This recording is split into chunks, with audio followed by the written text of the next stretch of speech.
Mrs. Norsu, you're hired. Thank you, sir. Thank you so much. Amaka could barely believe her luck. A cleaning job at Empire Towers, the biggest company in Port Harcourt. 45,000 naira a month. After the restaurant closed, she thought she would starve. Thank you, sir. Thank you so much. The HR manager smiled. Actually, the new CEO specifically requested you. When she saw your application, he said, he checked his notes. She said you were exactly what she was looking for. Something cold slithered down Amaka's spine. The CEO? She knows me? I don't think so, but she seemed very interested in your file. Very interested indeed. He handed her the uniform. You start Monday. And Mrs. Noosu, a word of advice. Our new CEO is only 26, but she's the toughest boss I've ever seen. Whatever you do, don't disappoint her.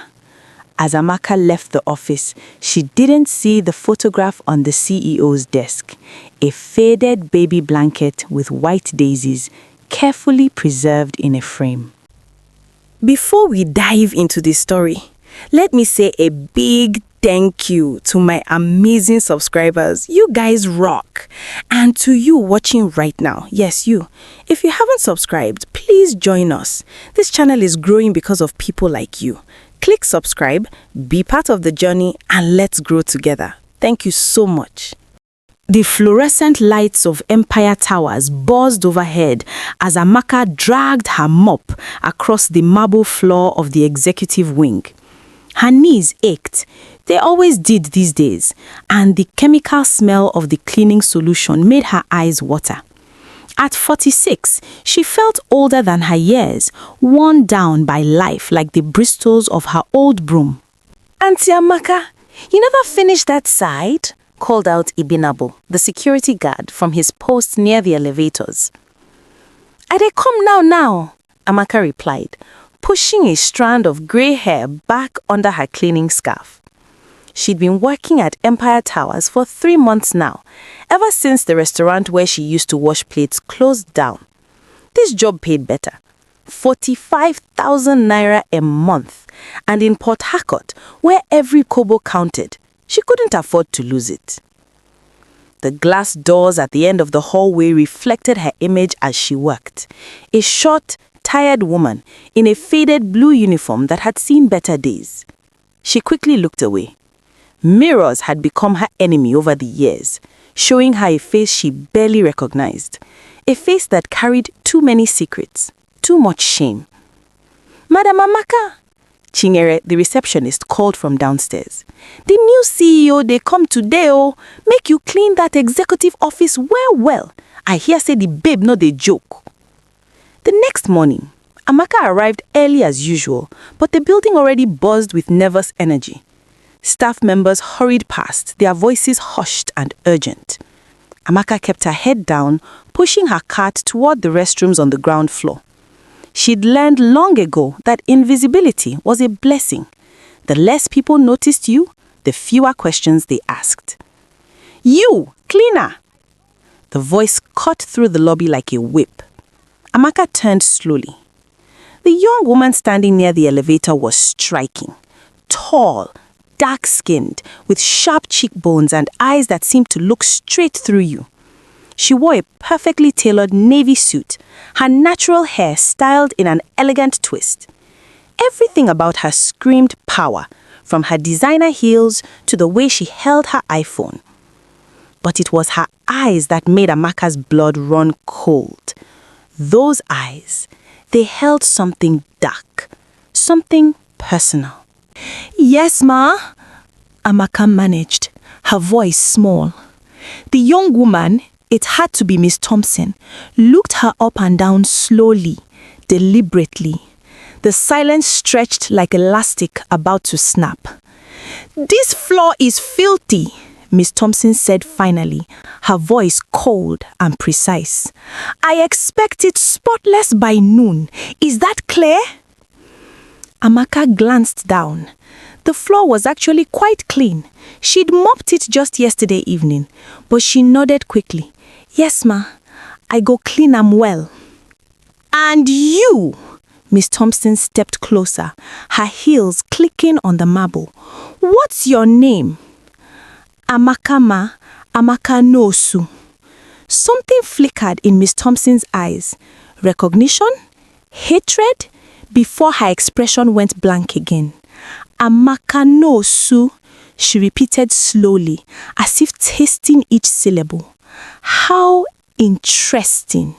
Then she walked away, leaving Amaka standing there with her heart pounding so hard she thought it might burst from her chest. The weeks that followed were hell. Miss Thompson seemed to find Amaka everywhere. If Amaka was cleaning the conference room, Miss Thompson would suddenly need to inspect it. If Amaka was on her lunch break, Miss Thompson would walk past with some comment about lazy staff. The other cleaners noticed too. Sis, wetin you do that woman? Ibinabo asked one evening as they clocked out. It be like say she'd get your matter for mine though. I know, I lied. Though deep in her bones, she was beginning to suspect something terrible. Those eyes, that face, the way Miss Thompson looked at her with such concentrated hatred. No, it couldn't be. It was impossible. But the universe had a cruel sense of humor. One Friday evening, Amaka was cleaning Miss Thompson's office long after everyone had left. She thought the building was empty. As she wiped down the bookshelf, a folder slipped and fell, papers scattering across the floor. Ah, Jesus, she muttered, kneeling to gather them. That's when she saw it. A birth certificate. Her hands trembled as she picked it up, her eyes scanning the faded document. Name, baby girl Nwosu. Mother, Amaka Nwosu. Date of birth, March 15, 2005. Place, Braithwaite Memorial Hospital, Port Harcourt. The paper slipped from her fingers. Beneath it was another document, a name change certificate. From Tamara Nwosu to Tamara Thompson. Adopted by Mr. and Mrs. Gerald Thompson. And then photographs. A little girl with sad eyes in various foster homes. Report cards with excellent grades, but notes about emotional difficulties and trust issues. Newspaper clippings about a young business prodigy who'd started her first company at 19. And one photograph that made Amaka's world stop spinning. A teenage girl standing outside Braithwaite Memorial Hospital, holding a faded baby blanket, the same yellow blanket with white daisies that Amaka had left with her baby that terrible night 20 years ago. Find what you're looking for? Amaka gasped, spinning around. Miss Thompson, Tamara, stood in the doorway, her arms crossed, her face a cold fury. I'm sorry, the papers fell and... Did you really think I wouldn't find you? Tamara walked into the office slowly, each step deliberate. Did you think you could just disappear? Just leave me on those hospital steps like garbage and go on with your life? Please, Amaka's voice cracked.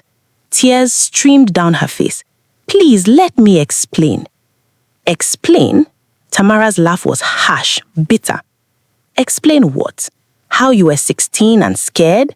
How you didn't have a choice? I've heard all the excuses, Amaka. I've imagined them for 20 years. I was young, I was stupid. My parents them throw me out when I take belle. The boy wey put me for family wey deny me. I no get where to go, no get money to take care of pikin. So you just left me? Tamara's composure finally cracked, her voice rising. You left me on those cold steps.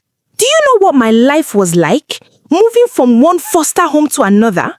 Some of those places. Her voice broke. Some of those people. Amaka sank to her knees, sobbing. I'm sorry. God knows I'm sorry. Not a day pass where I no think about you. I look for you. After I don't arrange my life small, I go back to that hospital. But them tell me say them no fit give me information. Say the adoption sealed. I look everywhere. You didn't look hard enough, Tamara shouted. I was right here in Port Harcourt, right here. And you know the funny thing? She laughed bitterly. When the Thompsons finally adopted me when I was 12, when they gave me a real home and real love, you know what I promised myself? That I would find you. That I would become someone so successful that you'd have to look at me and see what you threw away. I never throw you away. I born you because I love you. Love? Tamara's voice dropped to a whisper, somehow more frightening than her shouts. You don't know the first thing about love. Love doesn't leave. Love doesn't abandon. Amaka looked up at her daughter. This stranger who was her blood. This powerful woman she'd created and abandoned. You're right. I don't deserve your forgiveness. I don't even deserve to talk to you. But please, make I tell you, say every day for these 20 years, I carry the pain. I carry the shame. I no marry. I no get any other picking. Because no day passed where I no remember say I born you and I leave you. Tamara's jaw clenched. I brought you here, you know. When I saw your application for the cleaning position, I recognized the name immediately. I made sure you got hired. I wanted you close. I wanted to watch you suffer the way I suffered. And I don't suffer, Amaka said softly. I been suffer since that night where I dropped you for that hospital. But I no go lie. I deserve every pain. I deserve your hate. They stood there in silence, the city lights of Port Harcourt twinkling through the windows like distant stars. Mother and daughter, boss and worker, strangers connected by blood and severed by pain. Leave, Tamara finally said, her voice empty. Just leave. Amaka gathered her cleaning supplies with shaking hands and walked toward the door. At the threshold, she turned back one last time. Even if you know if you forgive me, she said quietly, I want you to know, say, I'm proud of you. The woman where you become, you strong, you beautiful, you successful. And it no be because of me, it be despite of me. And for that, my heart full with joy, even as it full with regret. Amaka didn't come to work the next Monday, or the next. She sent her resignation through Ibinabo, who tried to convince her to reconsider. Auntie, you need this job now, he'd said. But Amaka knew she couldn't stay. Every day in that building would be torture for Tamara, a constant reminder of betrayal. She'd hurt her daughter enough. She found work washing dishes at a small buka in Diobo.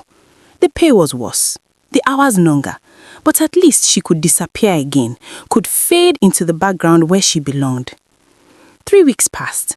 Then, on a rainy Tuesday evening, as Amaka walked home through the waterlogged streets, a sleek Mercedes pulled up beside her. The window rolled down. Tamara sat in the driver's seat, her expression unreadable. Get in, she said. I know fit, ma. I said, get in, Amaka.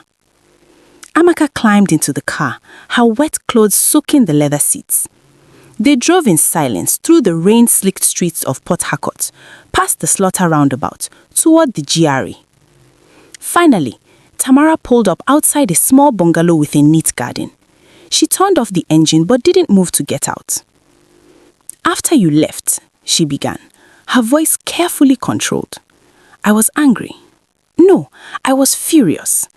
I'd finally gotten what I wanted, you, right there where I could hurt you the way you hurt me. And then you left again. Amaka said nothing, tears sliding silently down her cheeks. But my mother, my real mother, Mrs. Thompson, she asked me something. She asked me, Tamara, after you hurt her, after you make her suffer, will you feel better? Will the little girl who cried herself to sleep in foster homes feel avenged? Or will you just become someone else who abandons people?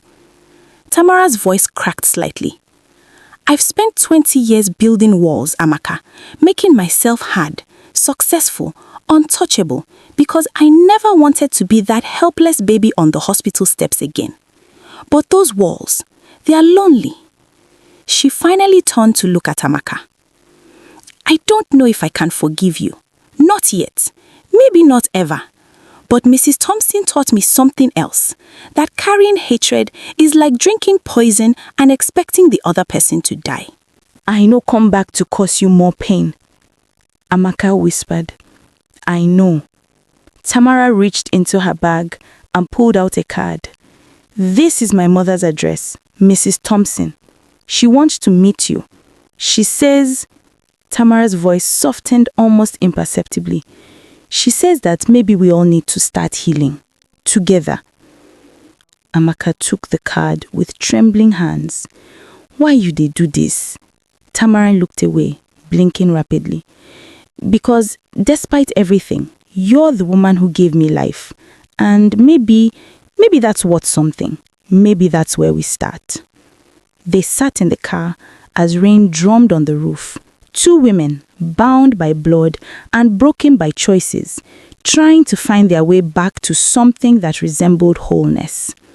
I no go promise you say we go become close, Tamara said finally. I no fit just forget 20 years of pain. But maybe we fit try, small, if you want. Amaka nodded, unable to speak through her tears. And Amaka, Tamara's voice was still firm, still guarded. If we do this, you have to promise me one thing. Anything. Never lie to me again. Never run away again. If we're going to try this, whatever this is, we do it honestly, no matter how hard it gets. I promise. Amaka reached out slowly, hesitantly, and placed her hand over her daughter's. Tamara stiffened, but didn't pull away. They sat like that for a long moment, hand in hand, while the rain washed the streets of Port Harcourt clean, and somewhere in the distance, thunder rolled across the delta like a promise of new beginnings. The road ahead would be long. Forgiveness, Amaka knew, couldn't be demanded or rushed. It had to be earned, day by painful day. But for the first time in 20 years, she felt something she thought was lost forever. Hope. And maybe, just maybe, that was enough to start with. Thank you for watching. Tell us where you are watching us from, and do not forget to subscribe, share, and like this video. See you in my next video.